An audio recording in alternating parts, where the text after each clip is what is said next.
वर्णन किया पदार्थों का पाप गौदान तथा जलदान से। गौदान और जलदान, अन्नदान, ये तीनों दान ऐसे हैं जो बहुत बड़े से बड़े पाप को समाप्त कर देते हैं। कायिक, वाचिक तथा मानसिक ये तीनों पाप जो हो गए हैं, घी का दान और दूध का दान और दही का दान करने से ये नष्ट हो जाते हैं। इनके दान से शारीरिक पुष्टि होती है। सूत जी कहते हैं धरती के दान करने से तीनों लोकों में प्रतिष्ठा हो जाती है। तिल का दान करने से बल मिलता है, मृत्यु पर विजय प्राप्त कर लेते हैं।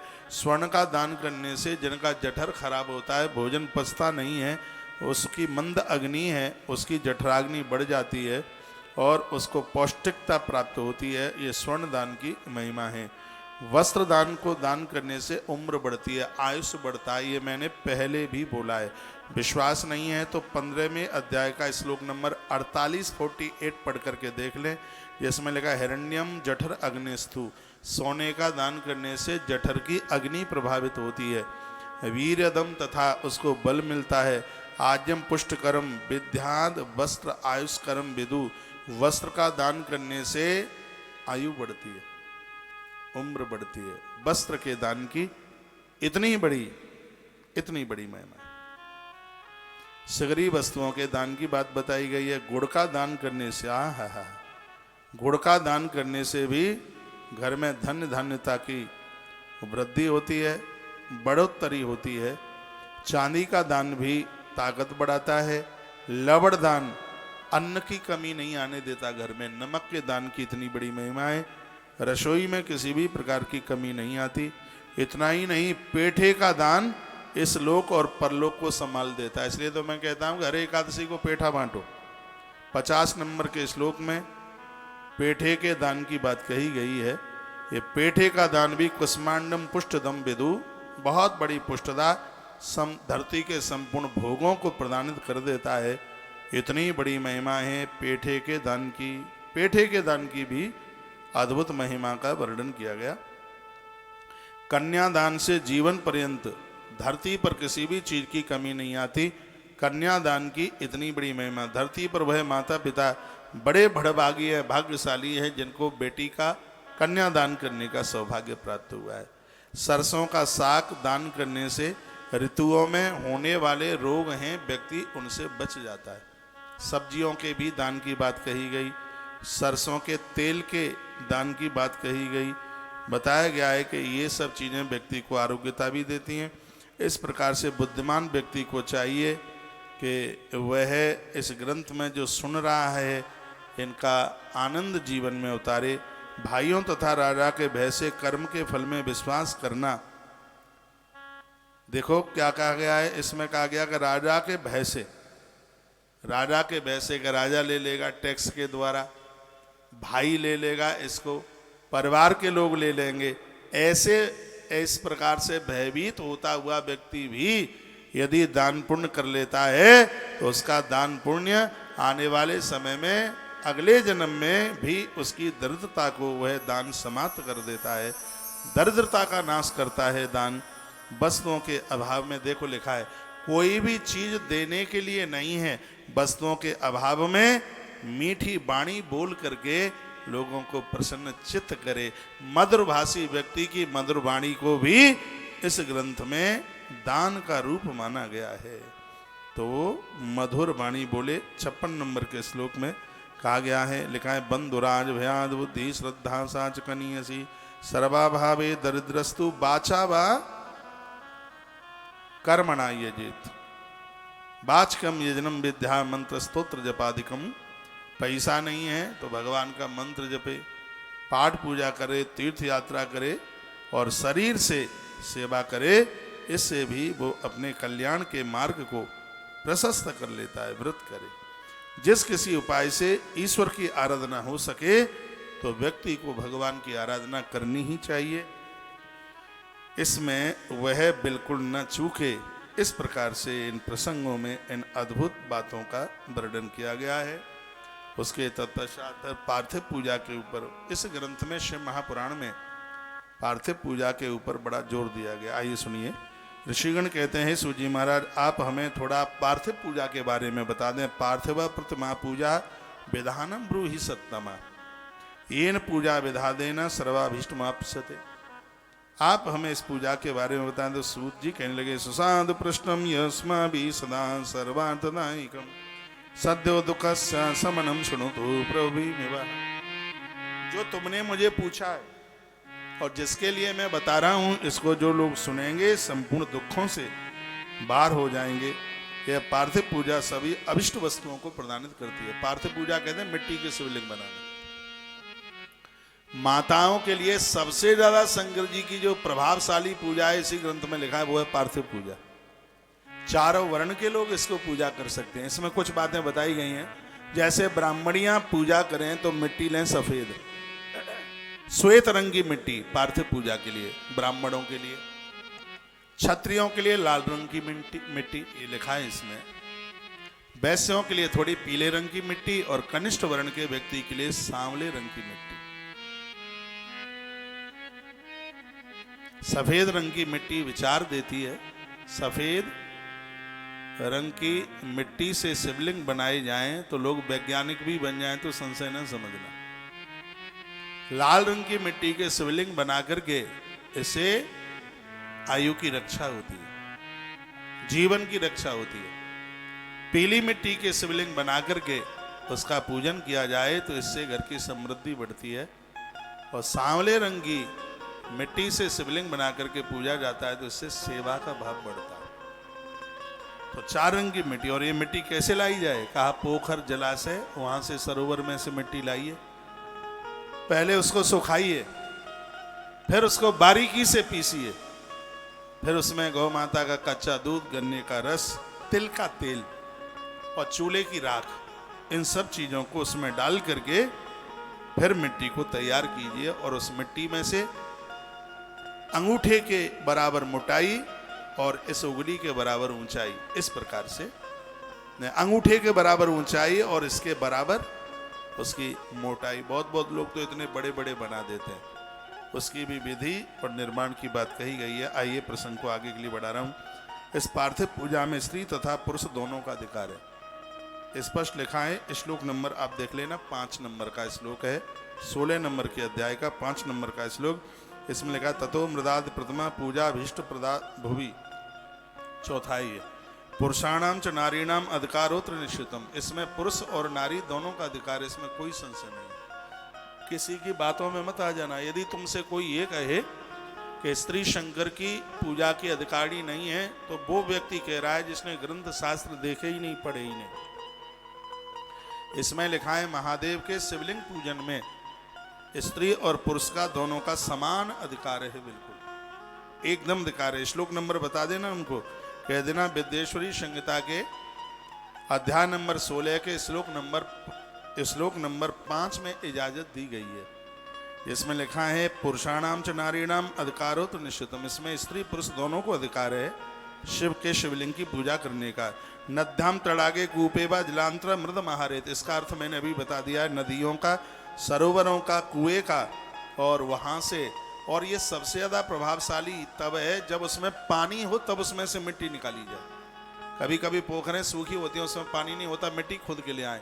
ये सब पार्थिव पूजा में वो माटी ज्यादा प्रभावशाली है जहां गीली मिट्टी पानी के बीच में से उठाई जाती है। उसको ला करके सुखाया जाए, फिर उसको बारीकी से कूट करके फिर उसको पीसा जाए, फिर उसको छाना जाए, उसमें राख मिलाई जाए, फिर गन्ने के रस के द्वारा, तिल के तेल के द्वारा और गौ माता के दूध के द्वारा उसको साना जाए। थोड़ा जल डालें, गंगा जल डालें, मिट्टी का पूजन होता है। संशोध्य गंध चूर्णेन पेशयता सुमंडप। ये वही बात है, लिखा है। ये नहीं है कि मिट्टी चाहे जहां डाल दें पामों के द्वारा खुद रही है। लिखा है कि वो मिट्टी इतनी पावन है, एक मंडप बनाए और उस मंडप में उस मिट्टी को रखें, उस मिट्टी का पहले पूजन करें, देव आवाहन करें, और उसके तत्पश्चात फिर पार्थिव पूजा, फिर शिवलिंग का निर्माण करें। 16 नंबर के अध्याय में वर्णन है। जब लंका से चल करके आए थे, माता जानकी ने भी रामेश्वरम में बालू के शिवलिंग बना करके तैयार किए थे। नारी के लिए तो पार्थिव पूजा बहुत ही ज्यादा विशेष है, बहुत ज्यादा। जिस समय शिवलिंग बना रहे हैं उस समय महादेव की प्रतिमा भी बनाएं, आप गौरी बनाएं, हाँ पार्वती बनाएं, गणेश जी बनाएं, कार्तिकेय जी बनाएं। बीच में जो शिवलिंग है वो थोड़ा मोटा बना है।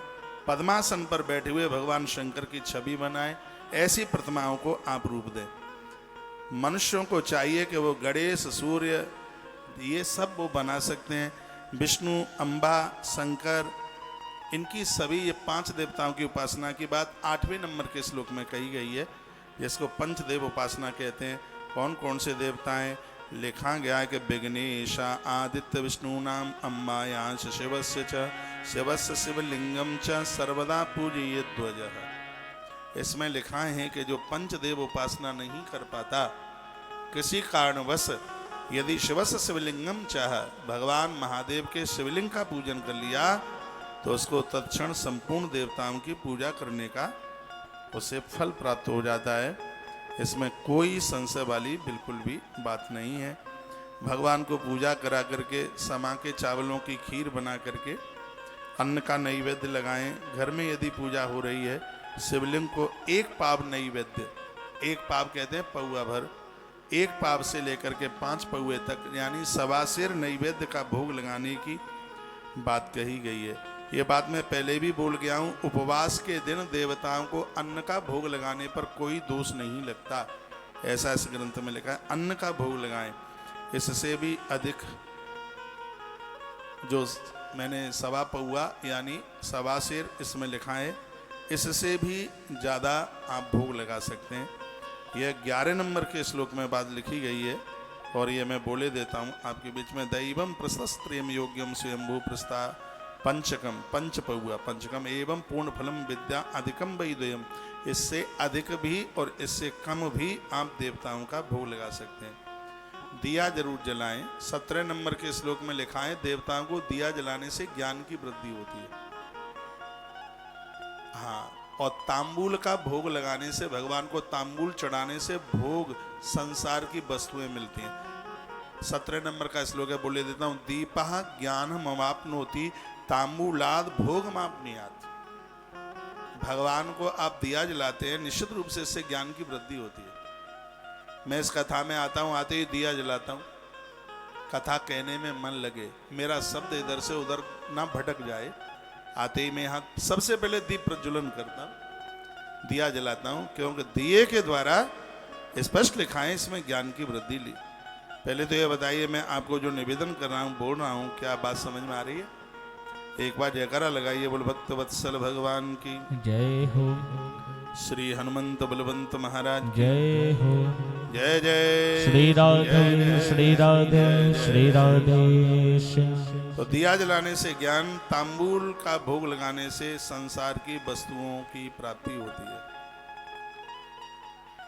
नैवेद्य भोग लगाने से उम्र बढ़ती है, देवता तृप्त होते हैं। इसी श्लोक में 16 नंबर के श्लोक में देखिए, आयुष तृप्तश्च नैवेद्यात्, देव तृप्त हो जाते हैं। धूपा अर्थमाप्तये, अर्थ की प्राप्ति होती है धूप जलाने से। जो देवताओं को आप धूप जलाते हैं, धूप में 10 चीजें डाली जाती हैं। मैंने एक बार आपको निवेदन किया है, वो सब बाजार में मिल नहीं पा रहा है। तत्पश्चात नमस्कारो जपशैव सर्वाभीष्ट प्रदा बुभु पूजान्ते च सदा कार्यो भोग मोक्षात् विनर। इसमें लिखा है, पूजा के बाद में भले आप 1 माला जपें, पूजा के बाद में माला जपना, नमस्कार करना, परिक्रमा करना, जप करना, पूजान्ते च सदा कार्यो, ये पूजा के बाद में होना चाहिए। नमस्कार, परिक्रमा, जप, भगवान के नाम का उच्चारण, जयकारे, जय जय, बाद में जो जयकारे लगाते हैं ना, ये सब इसमें विधान का वर्णन है। संपूज्य मनसा पूर्वम कुर्यात् तत्तत् सदा नरैः। इस नियम से पूजा करेंगे तो देवानाम पूजया चैवा तल्लोक माप्नुयात्, भगवान उस भक्त को अपना लोक दे देगा, अपना स्थान दे देगा। इसमें कोई संशय वाली बात नहीं है। यहाँ वर्णन किया है कि आपकी आराधना में, पूजा में किसी भी प्रकार का विघ्न ना आवे, उसके लिए आप अपनी पूजा में भगवान गणेश का जरूर पूजन करें। ये 16 नंबर के अध्याय में श्लोक नंबर 21 में बात कही गई। डिस्टर्ब हो रहा है, धीमे बजा। 21 नंबर का श्लोक है, विघ्नेश पूजया सम्यक भूलोक अभीष्ट माप्नुयात्। भूलोक यानी यह लोक, धरती का लोक। इस धरती के लोक में संपूर्ण विघ्नों को दूर करने वाला यदि कोई देवता है तो भगवान गजानंद है, भगवान गणपति। जितनी श्रद्धा आप अपने इष्ट के प्रति रखते हो उतनी ही श्रद्धा भगवान गजानंद गणपति के साथ रखिए। विघ्नेश पूजया सम्यक भूलोक अभीष्ट मापने आते, धरती के लोक में आपको सब कुछ दे देंगे, सब विघ्नों को दूर कर देंगे। इनकी इतनी बड़ी महिमा का वर्णन ग्रंथ में किया गया। बोलो भक्त वत्सल भगवान की जय हो। नित्य कर्म मास पक्ष वर्ष में देखो, जो आप जो नित्य का जो कर्म करते हैं ना, ये कितने दिन में आपको फल दे देता है, इसका वर्णन है। इसमें लिखा हुआ है कि आपने नित्य कर्म किया है, यदि पिछला कोई पाप नहीं है तो आंख का पलक ऊपर से नीचे गिरे इतनी देर में परिणाम हासिल हो जाता है। थोड़ा पाप है तो 1 घंटा 24 मिनट में ये फल आपको मिल जाता है, थोड़ा सा ही है। और थोड़ा ज्यादा पाप है तो इसका फल 3 दिन में 72 घंटे में मिल जाता है। इसका और ज्यादा यदि कोई अपराध है तो वो आपको फल 15 दिन में मिलता है। यदि और कुछ ज्यादा उसका अपराध है तो 1 मास में उसका फल मिल जाता है। और यदि और भी ज्यादा कोई अपराध है तो 1 वर्ष में उसका फल प्राप्त हो जाता है, वर्णन है। और कोई बहुत ज्यादा अपराध है तो कम से कम महाराज कितना भी बड़ा अपराध पाप हो 12 वर्ष में आपको पूजा का फल प्राप्त हो ही जाता है संपूर्ण। यह वर्णन किया गया है। धीरे धीरे पाप क्षय होते हैं। आप भगवान को फूल चढ़ाते हैं, वंदन करते हैं, प्रणाम करते हैं, इसमें लिखा है धीरे धीरे सभी पापों का नाश हो रहा है। श्लोक नंबर 31 में लिखा हुआ है, नित्यम नैमित्तकम कालात् सद्धि कामी सुनिष्ठते। पूजा शब्दार्थ ये भाई विश्रुते लोक वेद, ये वेदों की भाषा है, साधारण बात नहीं है। आपने भगवान को फूल चढ़ाया, पत्ती चढ़ाई, जल चढ़ाया, ये आपका द्रव्य, आपका सामान ऐसे ही नहीं चला गया। नित्यम मासम, 1 महीने में, च पक्षम 15 दिन में, च वर्षम 1 वर्ष में, ये जो पूजा का जो फल है, परिणाम है, वो आपको मिल ही जाएगा। इसलिए आप ये मत कभी सोचना ये हमारा तो समय और ये हमारी तो सामग्री ऐसे ही चली गई, कहीं ऐसे ही नहीं गए। इसका फल आपको प्राप्त होगा, उसको कोई रोक नहीं सकता। किसी में ताकत नहीं है कोई रोक करके बता दे। सगरे महीनों की बात कही, कार्तिक के महीने में दान, तप, उपवास, होम, जप, ये सब चीजें देवताओं को प्रसन्न करने वाली होती हैं। अगैन के महीने में अन्न के दान की बहुत बड़ी महिमा है। जो ये मार्गशीर्ष का महीना निकला, इसलिए तो कल आपसे एक संकल्प करा दिया है अन्नदान का, ब्राह्मण भोजन का। अगैन के महीने में इस ग्रंथ में लिखा है अन्नदान की बहुत बड़ी महिमा है। बैसाख के महीने में जल प्याऊ की बहुत बड़ी महिमा है, बहुत ज़्यादा महिमा है। बैसाख के महीने में जल दान की बहुत बड़ी महिमा है। व्यक्ति को इतनी चीज़ों का दान अपने जीवन में करते ही रहना चाहिए। नमक, लोहा, तेल, उड़द, वर्णन है। श्लोक बोले देता हूँ। श्लोक नंबर है 60, लिखा है लवड़ाय सतैला नाम मासादी नाम च दानत। अब ठीक से संस्कृत नहीं पढ़ोगे तो मांस का दान करने को चल पड़ोगे। इसको संस्कृत में कहते हैं मांस और हिंदी में कहते हैं इसको उड़द। जिसने ठीक से नहीं पढ़ा वो देवताओं को मांस चढ़ाने लगे। लेकिन नियम तो ये है कि दही में उड़द रख करके फिर वो देवताओं को चढ़ाया जाता है। लेकिन लोगों ने जीवों की हत्या शुरू कर दी। त्रिकुटा फलगंधानाम जलादीनाम च दानता, जल का दान है। ये सब चीजें, अन्न का दान, लोहे का दान है, नमक का दान है, तेल का दान, ये सब हमारे ताप प्रताप संताप को दूर करते हैं। श्लोक नंबर 64 में 16 अध्याय के श्लोक नंबर 64 में स्पष्ट लिखा है कि मार्गशीर्ष के महीने में अन्न के दान की बहुत बड़ी महिमा है। मार्गशीर्ष से अन्न दस्सैव सर्वविष्ट फलम भवेत। 63 नंबर का श्लोक। पापक क्षयम चेष्ट सिद्धम आरोग्यम धर्म, सभी पाप जलेंगे, आरोग्यता मिलेगी। इतनी बड़ी महिमा है। भूखे को भोजन कराएं, कितना आनंद की बात कह दी गई है।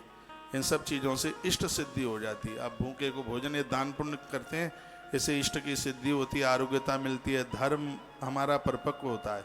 इसलिए समझदार व्यक्ति को सदैव अनुष्ठान के साथ अपने जीवन को जीना चाहिए। यदि बहुत न हो सके तो कम हो, बहुत ज़्यादा न हो पावे तो थोड़ा हो, लेकिन होवे जरूर। बोलो भक्त वत्सल भगवान की जय हो। श्री हनुमंत बलवंत महाराज की जय हो। भगवान महादेव के ऊपर काली मिर्च चढ़ाने से भी महापाप समाप्त होते हैं। दुष्टों के अंदर जो कुबुद्धि है हमारे प्रति वो भी समाप्त होती है। महादेव के ऊपर इसमें इलायची चढ़ाने की बात कही है, समा के चावल चढ़ाने की बात कही है, काली मिर्च चढ़ाने की बात कही गई है, घी के पुआ का भोग लगाने की बात कही, मूंग भगवान शंकर के ऊपर 16 सेर मूंग चढ़ा करके मूंग से उनका अर्चन किया जावे और फिर उसके व्यंजन बना करके ब्राह्मण को जमा दिया जावे, उसको घी में पकावे।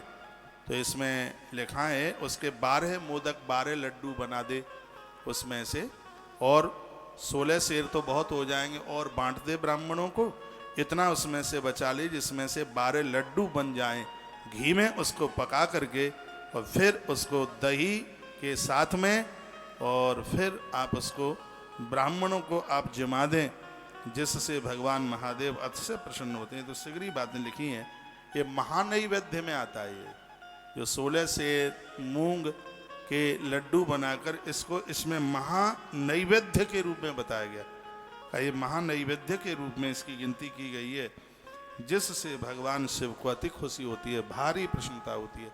एक दिन मैंने आपको सिंघाड़े के आटे के पदार्थ बताए, वो सब इसी अध्याय में, तो इसी अध्याय में रस खीर, गन्ने के रस की खीर, उसका भी वर्णन इसी अध्याय में वर्णन किया गया। ये सब चीजें व्यक्ति को भोग और मोक्ष दे देती हैं। भगवंतम महादेवम शिवलिंगम प्रपूज्येत, तो वर्णन किया गया है कि सजग समझदार लोग हैं वह भगवान महादेव को सर्वोच्च ईश्वर मान करके शिवलिंगम प्रपूजित, भगवान महादेव के शिवलिंग का पूजन नित्य करे, उससे वो बिल्कुल भी न रहे।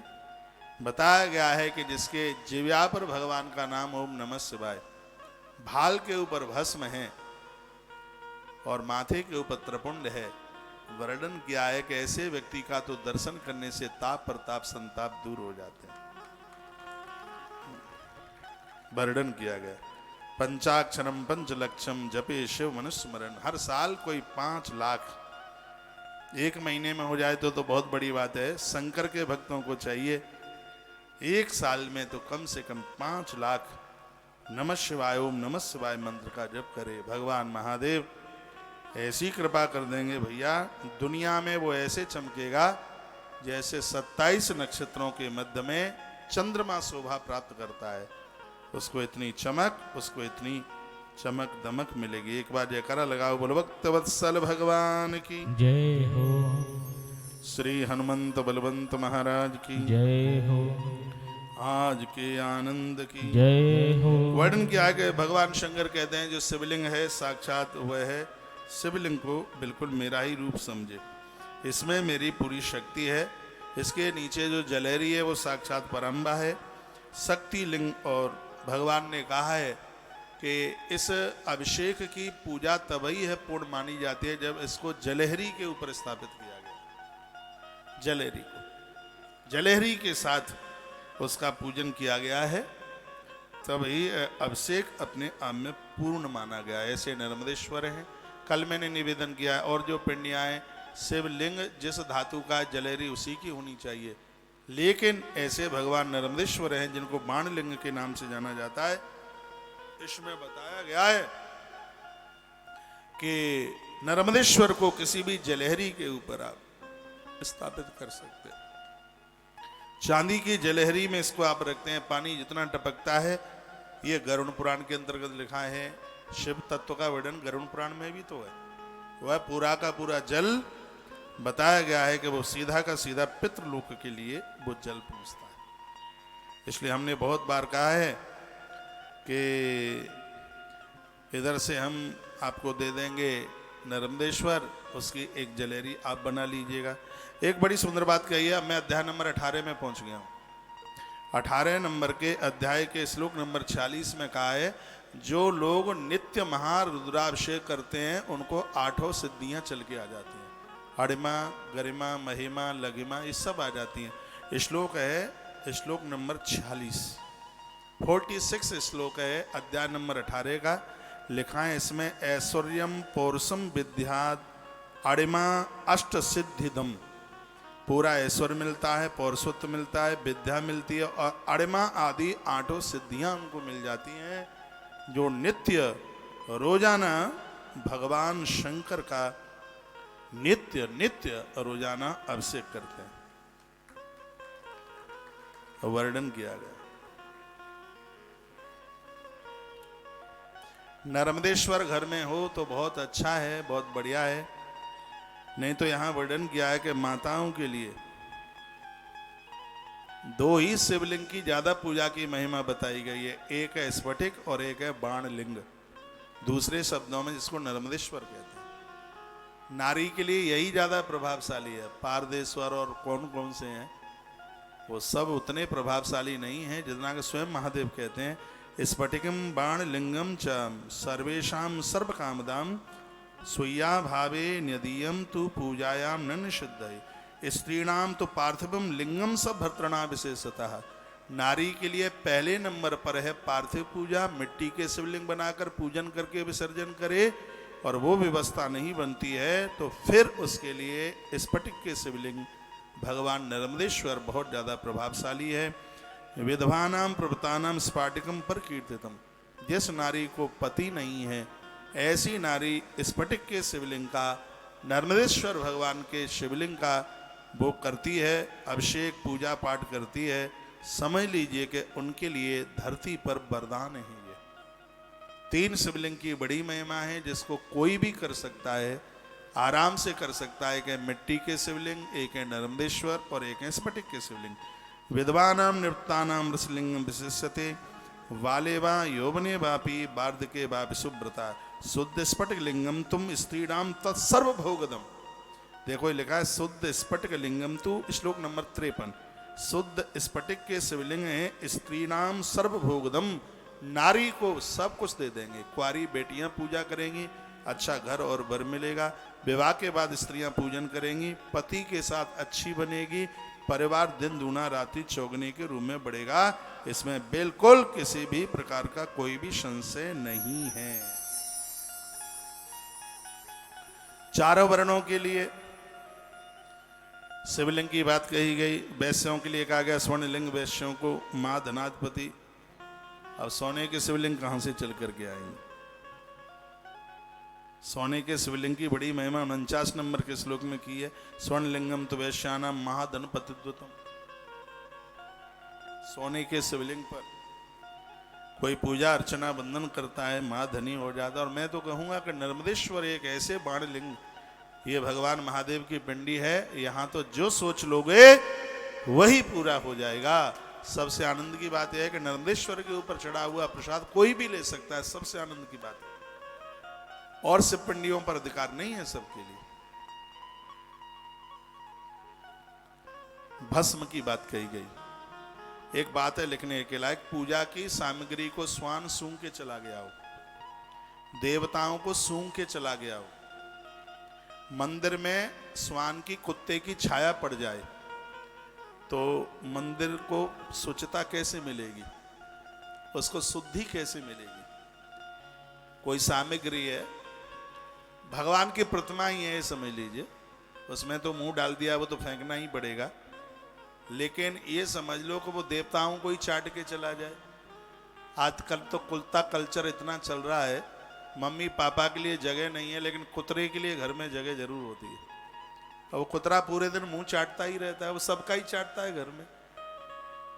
कभी वो तो टांग उठा करके, मैंने देखा है मंदिरों में, इन लोगों के घरों के मंदिर में कुत्ता मंदिर में बाथरूम करके चला जाता है। उन लोगों के ऊपर कोई फर्क नहीं पड़ता, मंदिर बनाए क्यों फिर?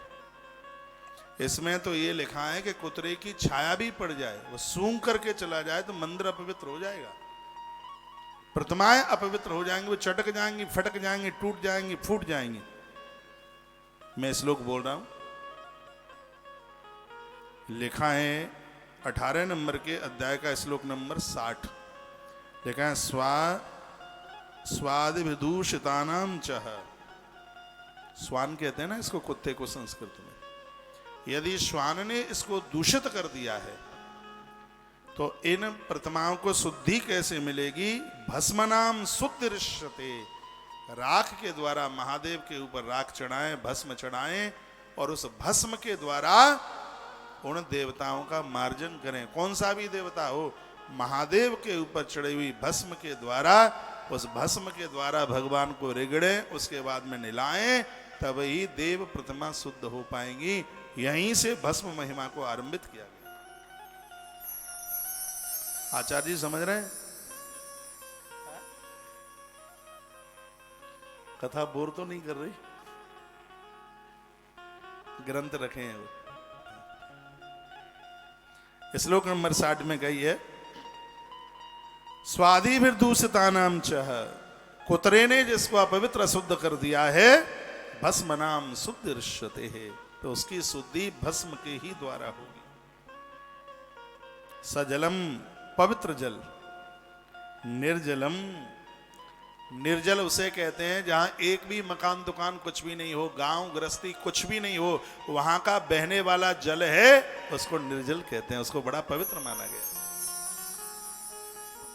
निर्जन वन में बहने वाला जो जल है उसको निर्जल कहते हैं, उसको बहुत पवित्र होता है। जहां गांव बस्ती शहर कुछ भी नहीं, आजकल तो शहरों ने नदियों को अपवित्र पावन सा कर दिया। ऐसी जगह पर बहने वाला जल, जहां मकान दुकान गांव मोहल्ला गली कुछ भी नहीं है, वहां का जल पूजा में बहुत ज्यादा प्रभावशाली है। ऐसा जल पूजा के लिए लाया जावे, बहुत ज्यादा प्रभावशाली। वह जल भस्म में डाल करके फिर उसको माथे पर लगा करके और फिर पूजा की जाए। सौनक शिव ने पूछा कि यह भस्म काय काय से प्रकट हो सकती है? तो जवाब दिया कि बेल का पेड़ जला करके भस्म तैयार करें, समी वृक्ष जला करके भस्म तैयार करें। श्लोक नंबर 64, सम्य अस्वस्थ पलासान बा बटारगबद्ध बिल्वकान, स्पष्ट लिखा है। बेल का पेड़ जला करके, समी का पेड़ जला करके, पीपल का पेड़ जला करके, पलास का पेड़ जला करके और ये भस्म तैयार की जाए। इसमें लिखा है गौ माता का उपला जला करके, कंडा जला करके ये भस्म तैयार की जाती है। ये भस्म अपने आप में बहुत ज़्यादा विशेष है, बहुत ज़्यादा। सम्यक संशोध्य वस्त्रेण नवकुंभे निधापयेत, ये 65 नंबर का श्लोक है। लिखा है कि इस भस्म को कपड़े में छाने। अब इसमें तो ये लिखा है कि कपड़े में बिना छनी हुई भस्म महादेव को नहीं चढ़ती, भगवान को नहीं चढ़ती है। भस्म बनाएं, फिर उसको कपड़े में छाने, फिर इसको मिट्टी के घड़े में रखें। ये वर्णन है इसमें, नव कुंभे निदापित, और ऐसा मिट्टी का घड़ा जिसको प्रयोग में न लिया गया हो। नव कुंभे, कुंभ मिट्टी का घड़ा, नया घड़ा, इस भस्म को उसमें रखें। दरभा अग्नौ वा दहेद काष्टम, काष्ट को जला करके भस्म तैयार की जाए। जब ठंडी हो जाए तो संशोध्य वस्त्रेण, उसकी शुद्धि वस्त्र में छान करके, वस्त्र में छाने, नव कुंभे निधापयेत, उसको नए घड़े में रखें। यह वर्णन किया गया। गैया के गोबर का, कपिला गैया के गोबर की भस्म को बहुत ज्यादा विशेष माना गया। फिर लिखा है किसी भी फिर गाय का गोबर मिल जाए उसको भी लिखाएं, कपिला गोमयम पूर्वम केवलम गव्यमेव वा, 63 नंबर का श्लोक है। कपिला तद भस्म धारणात् कर्म स्वात्यारोपितम भवेत, अघोरणात् मंत्रेण बिल्व काष्टम प्रदापयेत। बेलपत्र को भी इसमें लिया गया। गोबर, समी, पीपल, पलास, बट यानी बरगद, बेल, इसको, इसमें से जो आग निकलती है उस आग का नाम है शिवाग्नि। इसमें से जो अग्नि है वो साधारण अग्नि नहीं है, उसको शिवाग्नि कहते हैं। इस ग्रंथ की भाषा में शिवाग्नि रति संप्रोक्त स्तेयम दग्ध शिवा अग्निजन्म शब्द लिखा है, उसका नाम है शिवाग्नि। पीपल को जलाओगे आग निकलती है, उसका नाम है शिवाग्नि। वट वृक्ष को जलाओगे उसमें से आग निकलेगी। बेल वृक्ष को जलाओगे, पलास को जलाओगे, समी को जलाओगे, उसमें से जो आग निकलती है उस अग्नि का नाम है। गैया के गोबर में से भी जो आग निकलती है उसका नाम है शिवाग्नि। शिव अग्नि है वो, उसको शिवाग्निज शिवाग्नि कहते हैं, शिवाग्नि कहते हैं। और तत्पश्चात जो भस्म बन के तैयार होती है उसको शिवाग्निज भस्म के नाम से जाना जाता है। श्लोक नंबर 64। इस प्रकार से निर्मित जो भस्म है वो बहुत पवित्र है, बहुत ही ज्यादा पवित्र है ये। और ऐसी भस्म भगवान की पूजा में ली जावे तो वो जहाद बहुत ज्यादा अपने आप में फलदायी है, बहुत ज्यादा अपने आप में प्रभावशाली है। अब ये प्रश्न आता है, क्या नारी भी भस्म धारण कर सकती है? श्लोक नंबर 79 में बताया गया है कि हाँ, इस भस्म को नारी भी धारण कर सकती है। कर क्या सकती है, उसको करना चाहिए। 79 नंबर का श्लोक है, देवाबा यदिवा रात्रौ, दिन में भी भस्म लगा सकते हो, रात में भी भस्म लगा सकते हो। नारी बात नरो विवा, चाहे स्त्री हो चाहे पुरुष, दोनों को भस्म लगाने का अधिकार है। चाहे दिन हो चाहे रात हो, चाहे स्त्री हो चाहे पुरुष हो। पूजार्थम सजलम भस्म त्रपुंडेव धारयेत। थोड़ा सा उसमें सजलम शब्द लिखा है, थोड़ा पानी डालें, जल डालें थोड़ा उसमें, थोड़ा उसको गीला करें तब उसको लगाएं। त्रपुण्डम सजलम भस्म धृत्ता पूजाम करोति यह। जो त्रपुंड भस्म का त्रपुंड धारण करके पूजा करते हैं, शिव पूजा फलम सांगम तस्य वही सुनिश्चितम। शंकर भगवान की पूजा का संपूर्ण फल उन्हें प्राप्त हो जाता है, इसमें कोई संशय वाली बात नहीं है। भस्म वही शिव मंत्रेण, महादेव के मंत्र के साथ भस्म धारण की जाए। त्वाश्रमी भविष्य शिवाश्रमी संप्रोक्ता से वही कहा परमो यतः, उसको तो परम शैव माना गया है, उसको तो भगवान का परम भक्त माना गया है। और इसी ग्रंथ में लिखा है, भगवान महामृत्युंजय देव का मंत्र उच्चारण करके भस्म को धारण करने से व्यक्ति की उम्र बढ़ती है, मेधा उसका वर्चस्व बढ़ता है, उसका ज्ञान बढ़ता है, उसकी मति पावन होती है। ये सगरी बातें इस ग्रंथ में लिखी है। शिव मंत्र से भस्म धारण करने वाला, महामृत्युंजय मंत्र से भस्म धारण करने वाले लोग चारों आश्रमों में उनको श्रेष्ठ माना गया। उन्हें ही शिवाश्रमी कहते हैं, क्योंकि वह मात्र शिव में ही परायण होता है। एक शिव व्रत परायण पुरुष को देखो कितनी सुंदर बात कही है। इसमें लिखा ना असोचम न च सूतकम, जो लोग भस्म धारण करते हैं उन्हें सूतक पातक नहीं लगता, उनके ऊपर ग्रहण का असर नहीं होता। ये दो नाम मैंने ऐसे पढ़े हैं, एक तो जो नित्य यज्ञ करते हैं, हवन करते हैं, उन्हें सूतक पातक नहीं लगता, और एक जो भस्म धारण करते हैं उन्हें भी शिव पुराण के अंतर्गत सूतक पातक नहीं लगता। ये श्लोक नंबर 81 और 82 में 2 श्लोकों में चर्चा की गई है। कहा गया है, शिव व्रतई कहा निष्ठस्य ना शौचम न च सूतकम, ललाटेग्रे शतम भस्म तिलकम धारियेन मृदा। तो ललाट में सफेद भस्म धारण करते हैं, उन्हें सूतक पातक उन्हें ग्रहण नहीं कर पाता, छू नहीं पाता। ऐसा जीवन जीने के लिए 83 नंबर के श्लोक में लिखा है, स्वहस्ताद गुरु हस्ताद वास्य भक्त से लक्षणम। गुरुजनों का सानिध्य पाकर के ऐसा जीवन जिए। पूछा गया, ऐसे गुरु क्यों कहते हैं, ये गुरु क्यों है? एक नई व्याख्या सुन लीजिए।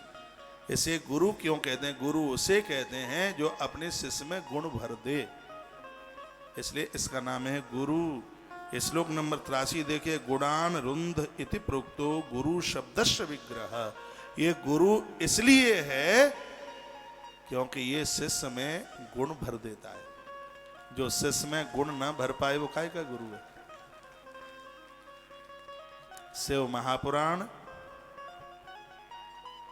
आपने बहुत से पुराणे सुनी होंगी, इतनी बारीकी से नहीं सुनी होगी, मैं वायदे के साथ कह रहा हूं ये बात। श्लोक बोलकर उसको प्रमाणित करके परोसना, गुरु की जो इसमें महिमा है वो बड़ी अद्भुत है। गुरु क्यों इसे गुरु कहते हैं? एक साधारण सी तो उसकी व्याख्या यह है, जो शिष्यों का गौरव बढ़ा देता है, शिष्य गौरवान्वित हो जाते हैं अच्छा गुरु पाकर के, इसलिए इसका नाम है गुरु। लेकिन शिव महापुराण में इसकी बड़ी अलग से व्याख्या की गई, का गुणान रुंध इत प्रोक्तो गुरु शब्दस्य विग्रह। जो अपने शिष्य में गुण भर देता है, इसलिए इसका नाम गुरु है, इसलिए गुरु है। जो गुणों को शिष्य में भर दे।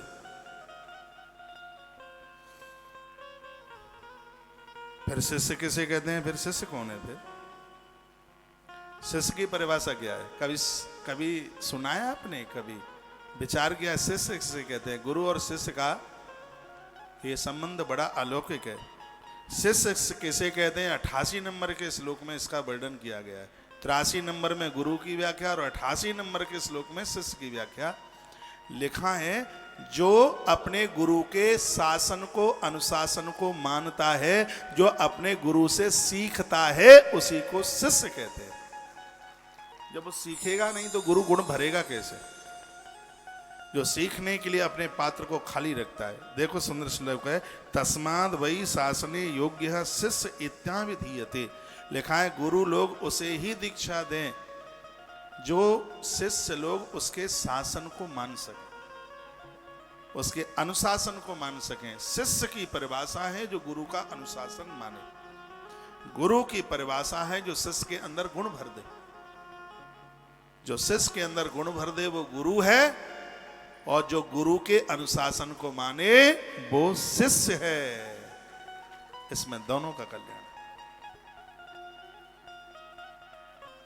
आ रही है बात समझ में? कीर्तन बीर्तन का इंतजार मत करिए, कथा सुनिए। बोलिए भक्त वत्सल भगवान की जय हो। श्री हनुमान जी महाराज की जय हो। जय। श्री राधे जय जय श्री राधे श्री राधे। तो वर्णन किया गया, तस्माद वही शासने योग्य शिष्य यत्य विधीयते। जो शासन स्वीकार करे। किसी गुरु के पास दीक्षा के लिए तब ही जाना जब अनुशासन को मान सके।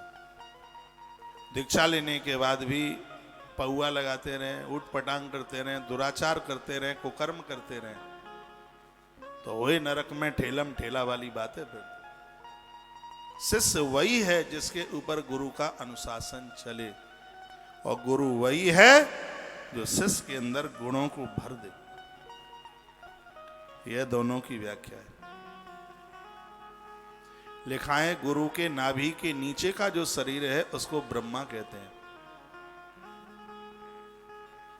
गुरु की नाभि से कंठ का जो शरीर है उसको विष्णु कहते हैं, और गुरु का जो मुख है उसको रुद्र कहते हैं, और संपूर्ण शरीर को गुरु लिंग के नाम से, गुरुलिंग के नाम से जाना जाता है। ये 86 नंबर के श्लोक में वर्णन है।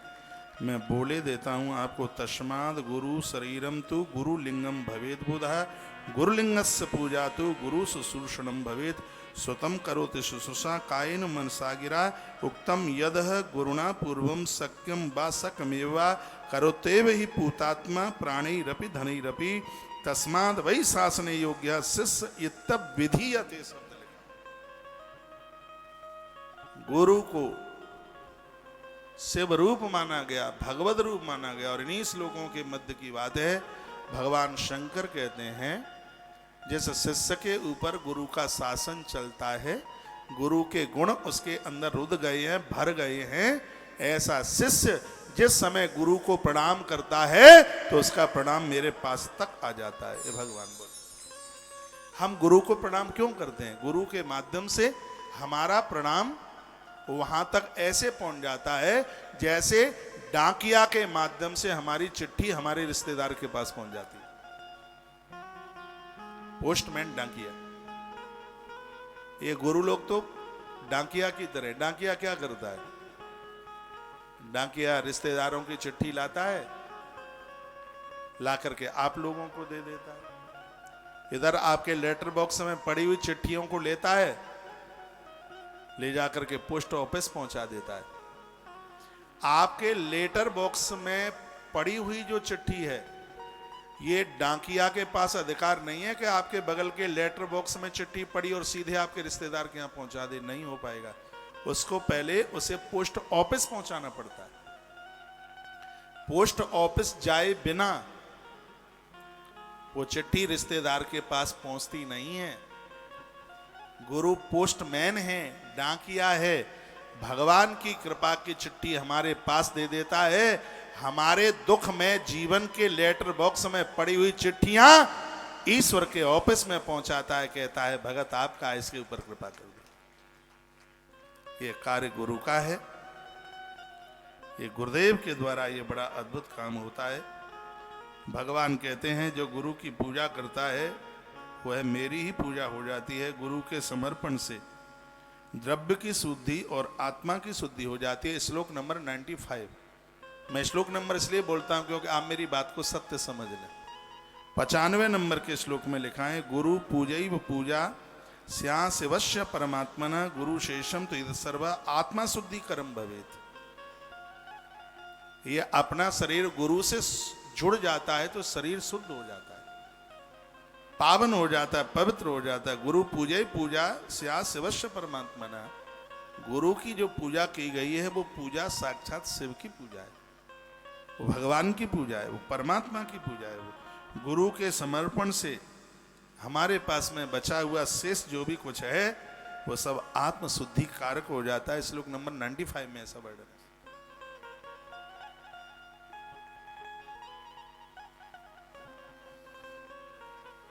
जल और अन्नादि निर्मित पदार्थों से हमें महापुरुषों के लिए समर्पित होना चाहिए,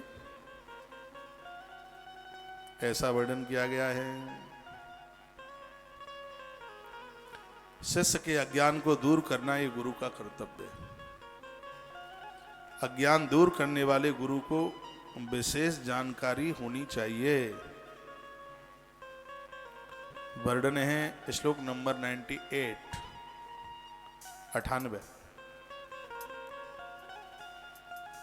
वर्णन किया है गुरु वनुज्ञा विरहितम। वर्णन है 98 नंबर अज्ञान मोचनम साध्यम विशेषज्ञो हि मोचक आदौ च विघ्न समनम कर्तव्यम कर्म पूतये। ये गुरु की व्याख्या है, वह अज्ञान को दूर करने वाला हो, शिष्य के विघ्नों को दूर करने वाला हो। यह गुरु की महिमा में काफी श्लोक बोले गए हैं, बताए गए हैं। गुरु में रहने वाले विशेष गुणों को यत्न पूर्वक शिष्य को ग्रहण कर लेना चाहिए। गुरु के प्रति श्रद्धा होती है तो शिष्य की भाषा बदल जाती है, उसकी वाणी बदल जाती है, उसकी चाल बदल जाती है, उसका ढंग बदल जाता है। और कभी कभी ऐसा लगता है कि शिष्य होठ फड़फड़ा रहा है, कंठ में से स्वर गुरुदेव महाराज का निकल रहा है, वाणी उनकी निकल रही है। गुरु के प्रति श्रद्धा रखते हुए गुरु से हुलिया, गुरु से चेहरा, गुरु से चाल, गुरु से वाणी मिलने वाली हो जाती है। और यही शिष्य की परपुख श्रद्धा है, गुरु के गुण उसके अंतस में उतर करके आ जाते। वह गुरु के अनुशासन को माने, शासन माने, तभी तो शिष्य है वो। क्या अद्भुत बात कही है, ओ हो कमाल कर दिया। अज्ञान मोचनम साध्यम विशेषज्ञो ही मोचकः। गुरु अज्ञान को दूर करने वाला है, इसलिए समझदार शिष्य को चाहिए कि वह अपने गुरुदेव के गुणों को अपने अंदर उतार ले, उनकी वाणी को, उनके शब्दों को वह अपने जीवन में उतार ले। इसी में उसका कल्याण है, इसी में उसका कल्याण। ये बात वर्णित की गई है, बताया गया, वर्णन किया गया।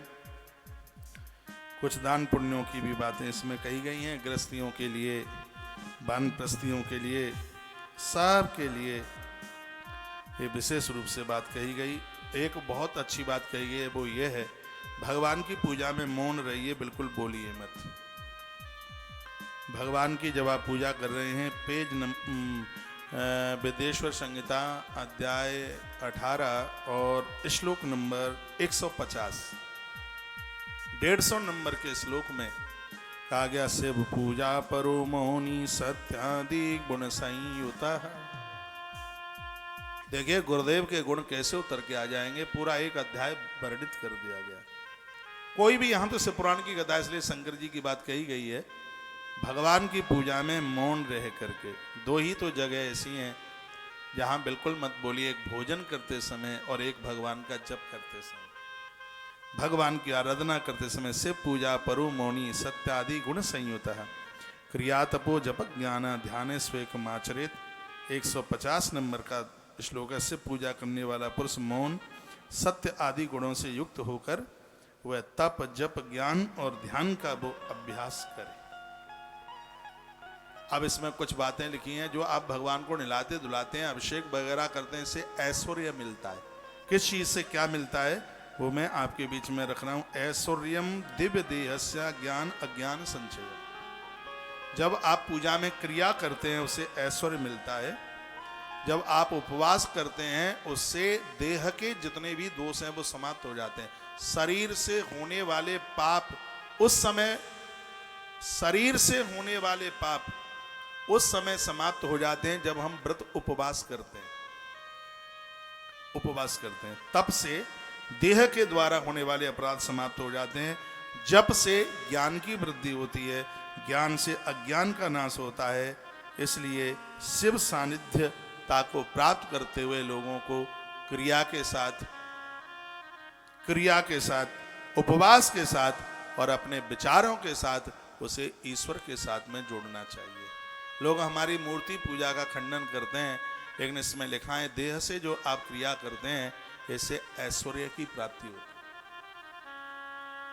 जो आप भगवान का अभिषेक करते हैं, गोपाल जी को नहलाते हैं, इस संसार की सब भौतिक चीजें मिल जाती हैं, इससे पक्का मिल जाती है, 100% मिल जाती हैं। इससे महापुराण साक्षी है इसके लिए।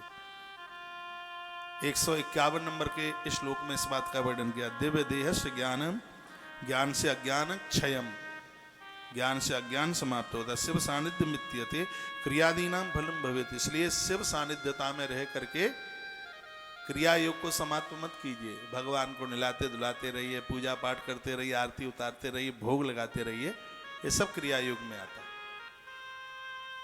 इससे परम ऐश्वर्य की प्राप्ति होती है।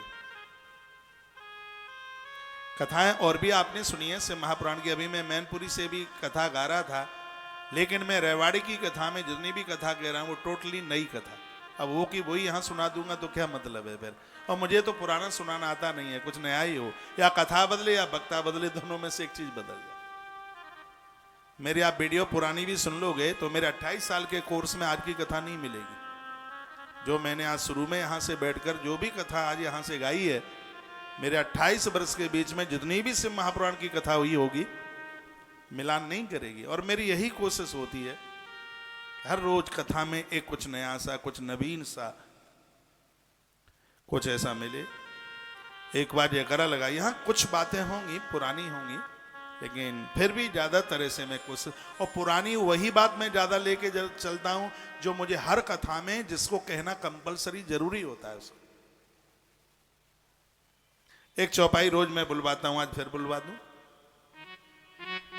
और बड़ी सुंदर कथा को आगे की तरफ लेके चल रहा हूं। आशुतोष तुम अब डरदानी, आशुतोष तुम अब डरदानी, आरत हरहु दीन जन जानी। आशुतोष तुम अब डरदानी, औरत हरहु दिन जन जानी। आशुतोष तुम अब डरदानी, औरत हरहु दिन जन जानी। आशुतोष तुम अब डरदानी, औरत हरहु दीन जन जानी। आशुतोष तुम अब डरदानी, औरत हरहु दीन जन जानी। आशुतोष तुम अब डरदानी, औरत हरहु दीन जन जानी। आशुतोष तुम अब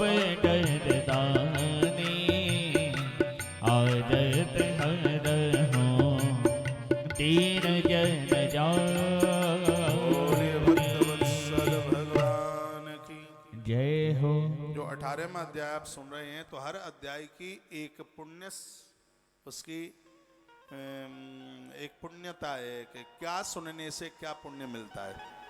तो इसके लास्ट श्लोक में कहा है, यह इमं पठते अध्यायम या षडोति नरः सदा।